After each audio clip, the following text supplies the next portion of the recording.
बोलो दुर्गा माता की जय होवे। जय जय शेरा वाली माता तेरी सदा ही जय होवे। शेरा वाली दुर्गा वाली माता की जय। तो हमने कल 10वां अध्याय अध्ययन किया था, जिसमें हमने शुंभ का वध कर दिया था। आज हम देखेंगे कि देवताओं द्वारा देवी की स्तुति तथा देवी द्वारा देवताओं को क्या वरदान दिया जाता है। यह दुर्गा सप्तशती का 11 अध्याय है। इन नवरात्रियों में देवी महात्म्य को सुनने से देवी माँ की एक अनोखी शक्ति हमें प्राप्त होती है, अटल सुहाग की प्राप्ति होती है।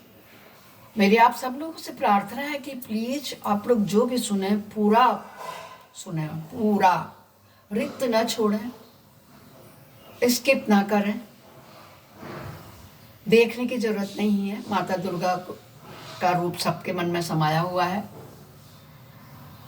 आप जब रेस्ट कर रहे हैं, आप जब सो रहे हैं, आप कुछ नहीं कर रहे हैं, तो उसको लगा के कंप्लीट पूरा सुने। आप पहली बार अगर मेरे चैनल में आ रहे हैं तो सब्सक्राइब कर आइकन बेल जरूर दबा दें। बहुत बड़े पुण्य के भागी होते हैं वो लोग जो इस महात्म्य को सुनने के बाद कमेंट में जय माता दी लिखते हैं। आइए आज हम नवरात्रि के छठे दिन में प्रवेश करते हैं और 11वां अध्याय में पढ़ रहे हैं।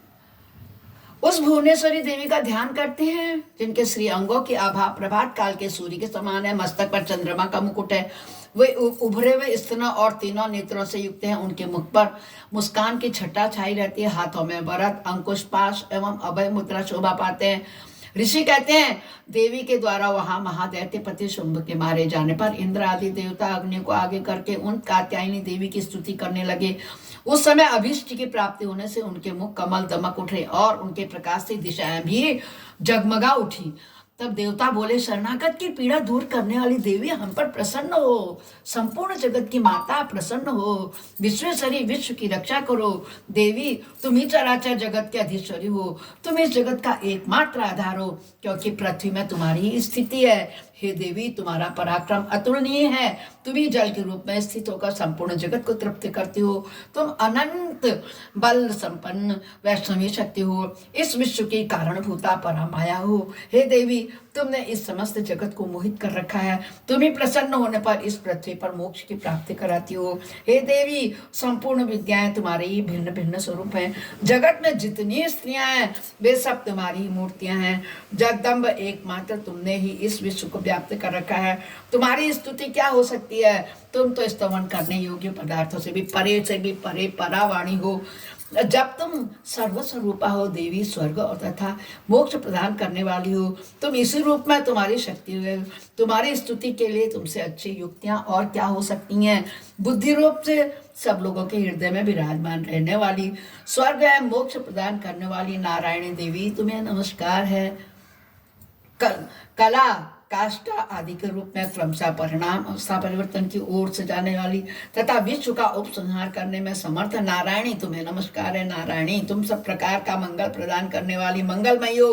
कल्याणदायिनी शिवा हो। सब पुरुषों को सिद्ध करने वाली हो। शरणागत वत्सल हो। तीन नेत्रों वाली हो। गौर्या हो, तुम्हें नमस्कार है। तुम सृष्टि, पालन और संहार की शक्तिभूता सनातनी देवी हो। गुणों का आधार हो। सर्वगुण संपन्न हो। हे माता वैष्णवी नारायणी, तुम्हें नमस्कार है। हे माता वैष्णवी नारायणी, तुम्हें नमस्कार है। शेरा वाली, जूता वाली, लाटा माता, दुर्गा माता काली, आपको नमस्कार है। आप हमारा कल्याण कीजिए। आप ही सब दुखों का नाश कीजिए। आप हमारे सब कष्टों को दूर कीजिए। हे माता, हे देवी, हे जगन माता, हे सरस्वती, हे कालिका, हे अम्बे, हे जगदम्बे माता, तेरी सदा ही जय होवे। तुमको हम हमेशा पूछते रहते हैं। आप ही आदि हो, आप ही कल्याण हो, आप ही कल्याणकारी हो, आप ही जगदम्बे माता हो, आप ही सब कुछ हो। हे माँ, हे वैष्णवी, हमारी रक्षा करो माता वैष्णवी, हमारी रक्षा करो। ऐसा कहते हुए वो कहते हैं कि शरण में आए हुए दीनों एवं पीड़ितों की रक्षा में संलग्न रहने वाली, सबकी पीड़ा दूर करने वाली है नारायणी देवी, तुम्हें नमस्कार है। नारायणी, तुम ब्राह्मणी का रूप धारण करके हंसों से जुते हुए विमान पर बैठती तथा कुछ मिश्रित जल छिड़कती रहती हो, तुम्हें नमस्कार है। माहेश्वरी रूप से त्रिशूल, चंद्रमा एवं सर्प को धारण करने वाली, महान वृषभ की पीठ पर बैठने वाली नारायणी देवी, तुम्हें नमस्कार है। मोरों और मुर्गों से घिरी रहने वाली और महाशक्ति धारण करने वाली कौमारी रूप पद्म धारण निष्पाप नारायणी, तुम्हें नमस्कार है। शंख चक्र गदा और शंख धनुष रूपी उत्तम आयुधों को धारण करने वाली वैष्णवी शक्ति रूप नारायणी, तुम प्रसन्न हो, तुम्हें नमस्कार है। हाथ में भयानक माचक लिए हुए और दाढ़ों पर धरती को उठाए हुए वाराही रूप धरणी कल्याणमय नारायणी, तुम्हें नमस्कार है। भयंकर नरसिंह रूप से दैत्यों के वध के लिए उद्योग करने वाली तथा त्रिभुवन की रक्षा में संलग्न रहने वाली नारायणी, तुम्हें नमस्कार है। मस्तक पर किरीट और हाथ में महावज्र धारण करने वाली, सहस्त्र नेत्रों के कारण उदीप्त दिखाई देने वाली और वृतासुर के प्राणों का अपहरण करने वाली इंद्रिय शक्ति रूपा नारायणी, हे देवी, तुम्हें नमस्कार है। शिवदूती से दैत्यों की महती सेना का संहार करने वाली, भयंकर रूप धारण करके विकट गर्जना करने वाली नारायणी, तुम्हें नमस्कार है। दाढ़ों के कारण विकराल मुख वाली मुंडमाल से विभूषित मुंड मर्दिनी चामुंडा नारायणी, तुम्हें नमस्कार है। लक्ष्मी, लज्जा, महाविद्या, श्रद्धा, पुष्टि, स्वदा, ध्रुवा, महारात्रि तथा महालक्ष्मी, लज्जा, महाविद्या, श्रद्धा, पुष्टि, स्वदा, ध्रुवा, महारात्रि तथा महाविद्या नारायणी, तुम्हें नमस्कार है। मेघा, सरस्वती, वरा, तामसी, महाकाली, नियता, संयम नारायण तथा ईशा, सबकी अधीश्वरी रूपणी नारायणी, तुम्हें नमस्कार है। सर्वस्वरूप सर्वेश्वरी तथा सब प्रकार की शक्तियों से संपन्न दिव्य रूपा दुर्गे देवी, सब भयों से हमारी रक्षा करो, तुम्हें नमस्कार है। कात्यायनी, यह 3 लोचनों से विभूषित तुम्हारा सौम्य सुख मुख ही सब प्रकार के भयों से हमारी रक्षा करें, तुम्हें नमस्कार है। हे भद्रकाली, ज्वालाओं के कारण विकराल प्रतीत होने वाली, अत्यंत भयंकर और समस्त असुरों का संहार करने वाले तुम्हारा त्रिशूल भय से हमें बचाए, तुम्हें नमस्कार है। हे देवी, जो अपने ध्वनि से संपूर्ण जगत को व्याप्त करके दैत्यों के तेज नष्ट कर देती है, वह तुम्हारा घंटा, घंटा, यह घंटा हम लोगों के पापों से उसी प्रकार रक्षा करे जैसे माता हम अपने पुत्रों की बुरे कर्मों से रक्षा करती है। चंडिके, तुम्हारे हाथों से सुशोभित खड्ग और असुरों के रक्त और चर्बी से चर्चित हमारा मंगल करे, हम तुम्हें नमस्कार करते हैं। हे देवी, तुम प्रसन्न होने पर भी रोगों को नष्ट कर देती हो और कुपित होकर के भी मनोवांछित सभी कामनाओं का नाश कर देती हो। जो लोग तुम्हारे शरण में जा चुके हैं उन पर विपत्ति तो आती ही नहीं है। तुम्हारी शरण में गए हुए मनुष्य दूसरों को शरण देने वाले होते हैं। हे देवी अम्बिके, तुमने अपने स्वरूप को अनेक भागों में विभक्त करके नाना प्रकार के रूपों से जो इस समय इन धर्मद्रोही महादैत्यों का संहार किया है, वह सब दूसरी और कौन हो सकती है। विद्याओं में ज्ञान का प्रकाशित करने वाली, शास्त्रों में तथा आदि वाक्यों में, वेदों में तुम्हारे सिवा और किसका वर्णन है। तुमको छोड़कर दूसरी कौन ऐसी शक्ति है माँ, जो इस विश्व को अज्ञानमय और अंधकार से परिपूर्ण ममतामय गड्ढे में निरंतर भटका रही है। जहाँ राक्षस, जहाँ भयंकर विष वाले सर्प, जहाँ शत्रु, जहाँ लुटेरों की सेना और जहाँ दावानल हो, तथा जहाँ समुद्र के बीच में शांत रहकर तुम विश्व की रक्षा करती हो। विश्वेश्वरी, तुम विश्व का पालन करते हो, विश्व रूपा हो, इससे संपूर्ण विश्व को धारण करती हो। तुम भगवान विश्व नाथ की वंदनीय हो। जो लोग भक्ति पूर्वक तुम्हारे सामने नतमस्तक होते हैं, वे संपूर्ण विश्व के आश्रय देने वाले होते हैं। हे देवी, प्रसन्न हो। जैसे इस समय असुरों का वध करके तुमने शीघ्र ही हमारी रक्षा की है, उसी प्रकार सदा हमें शत्रुओं के भय से बचाओ। संपूर्ण जगत का पाप नष्ट कर दो और उत्पात एवं पापों के फलस्वरूप प्राण होने वाले हैं महामारी आदि बड़े बड़े उपद्रवों को शीघ्र दूर कर दो। विश्व की पीड़ा दूर करने वाली देवी, हम तुम्हारे चरणों में पड़े हुए हैं, हम पर प्रसन्न हो।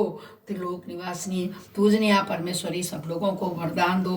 तो देवी बोली, हे देवताओं, मैं वर देने वाले को तैयार हूँ। तुम्हारे मन में जिस चीज की इच्छा हो वो वर मांग लो, मैं तुम्हें सब दे दूंगी। संसार के लिए उस उपकार को, वर को मैं अवश्य ही तुमको दे दूंगी। तब देवता क्या बोले? देवता बोले, हे सर्वेश्वरी, तुम इसी प्रकार तीनों लोगों की समस्त बाधाओं को शांत करो और हमारे शत्रुओं का नाश करते रहो। तो देवी बोली, हे देवताओं, वह वस्त्र मनवंतर के 28वें युग में शुंभ और निशुंभ नाम के 2 अन्य महादेवते उत्पन्न होंगे। तब मैं नंद गोप के घर में उनकी पत्नी यशोदा के गर्भ से उत्तीर्ण हो विंध्याचल में जाकर रहूंगी और उक्त दोनों असुरों का नाश कर दूंगी। फिर अत्यंत भयंकर रूप से पृथ्वी पर अवतार लेकर के मैं विप्रचित्ति नाम वाले दानवों का वध करूंगी। उन भयंकर महादैत्यों का मैं भक्षण करते समय मेरे दांत अनावरत फूल की भांति लाल हो जाएंगे। तब स्वर्ग में देवता, मृत्यु लोक में मनुष्य सदा मेरी स्तुति करके मुझे क्या कहेंगे? रक्त दंतिका कहेंगे। फिर जब पृथ्वी पर 100 वर्षों के लिए वर्षा रुक जाएगी और पानी का अभाव हो जाएगा, उस समय मुनियों के स्तमन करने पर मैं पृथ्वी अयोनिज रूप में प्रकट हो जाऊंगी और 100 नेत्रों में मुनियों की ओर देखूंगी। अतः मनुष्य क्या कहेंगे? मुझे शताक्षी इस नाम से मेरा कीर्तन करेंगे। हे देवताओं, उस समय मैं अपने शरीर से उत्पन्न हुए शाकों द्वारा समस्त संसार का भरण पोषण करूंगी। जब तक वर्षा नहीं होगी तब तक वे शाक ही सबके प्राणों की रक्षा करेंगे।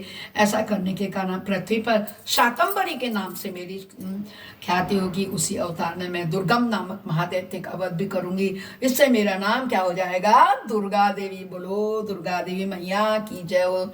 इस प्रकार के मेरे सारे नाम प्रसिद्ध होंगे। फिर जब मैं भौम रूप धारण करके मुनियों की रक्षा के लिए हिमालय पर रहने वाले राक्षसों का भरण करूंगी ना, भक्षण कर दूंगी, उन सबको खा जाऊंगी। उस समय सब मुनि भक्ति से नतमस्तक होकर के मेरी स्तुति करेंगे। तब मेरा नाम भीमा देवी के रूप में विख्यात होगा। जब अरुण नामक दैत्य तीनों लोकों में भारी उपद्रव मचाएगा, तब मैं तीनों लोकों का हित करने के लिए 6 पैरों वाले असंख्य भ्रमणों का रूप धारण करके उस महादैत्य का वध करूंगी। उस समय सब लोग भ्रामरी के नाम से चारों ओर मेरी स्तुति करेंगे। इस प्रकार जब जब संसार में दानवी बाधा उपस्थित होती, तब तब अवतार लेकर मैं शत्रुओं का संहार करूंगी। ऐसा वचन माता दुर्गा ने सब देवी देवताओं को दिया। इस प्रकार श्री मार्कंडेय पुराण में मनवंतर की कथा के अंतर्गत देवी महात्म्य में देवी स्तुति नामक 11वां अध्याय संपन्न होता है। बोलो दुर्गा माता की जय, शक्ति माता की जय, सरस्वती माता की जय होवे, दुर्गा काली माँ तेरी सदा ही जय होवे। जय जय दुर्गा माता की जय, जय काली माता की जय, जय सोरानी की, ब्रह्माणी रुद्राणी शिवानी की, सभी देवी देवताओं की जय होवे। जय शेरावाली माता, जोतवाली माता, दुर्गा काली महाकाली महा सरस्वती की जय होवे।